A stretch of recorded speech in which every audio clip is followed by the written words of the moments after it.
So this is Walt from Fix-A-Roo Handyman Services. So a customer had a leaking toilet in the tank itself and was notified by the water company that the water usage was excessively high, which does say quite a bit because that means this water line, right, kept running, and because the seal had basically worn out, and this is what it looked like when I took it off, and you could see how it's kind of broken up on the ends. That meant that nothing was stopping the water.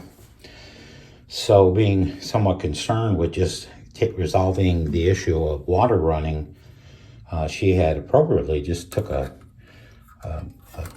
tie and basically tied it to lift up the handle which shuts the water off and fastened it to the lever on the side, which was pretty smart. I mean, typically what you'll do is go to the shutoff valve and shut it off, but what typically happens, especially with these older shutoff valves, is they aren't used, so they get stiffened up, and some people don't really have the strength to turn it off. So first resolve was turning the water off. So all I did was just kind of used a wrench to fasten it and then give it a little bit more leverage and was able to shut it off. Now in the future, it would be recommended to replace the shutoff valve.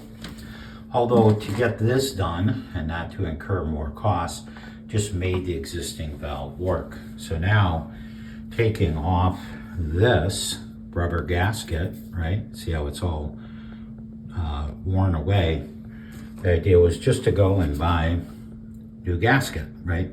Some people would actually just replace the guts, which you shouldn't do that if you can just replace the gasket. So that's the first step, which first shutting off the water. Second is getting the new gasket on so you don't have to remove the guts. So away we go. So now what does that look like? So this actually screws out, right?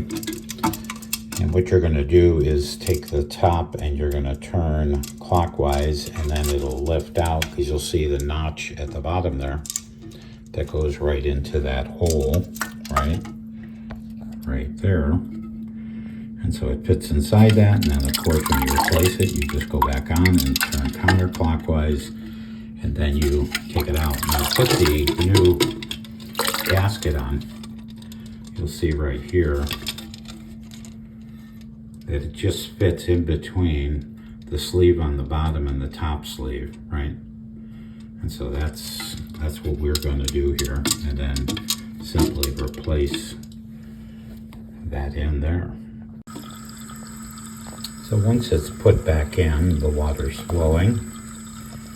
You'll notice this right here. Now this is the water control, and you'll notice it has like a screwdriver, a Phillips screwdriver head that allows you to adjust the height of the water. What I tend to do is have that as low as possible so you don't use as much water. And as this buoy lifts, because the water is rising, it'll shut off your water. I know it's common sense, but we're just letting that shut off. Okay, so now you see the water has shut off. It's reached its maximum height there, right? So we're just gonna test it. And I disconnected the chain, right, from the lever while putting in the new seal. So I'm just gonna hook that chain back up.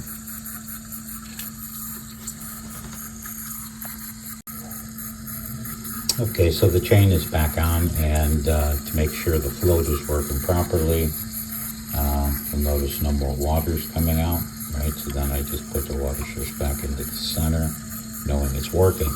Now some questions are, how do you know the seal is totally sealing and there's still not some residual? Well, you know, water getting around the seal, first of all, it filled up. Second is, after you flush it, what you do is you look inside the toilet and see if you continue to see the water streaming, like right here, after the tank is full.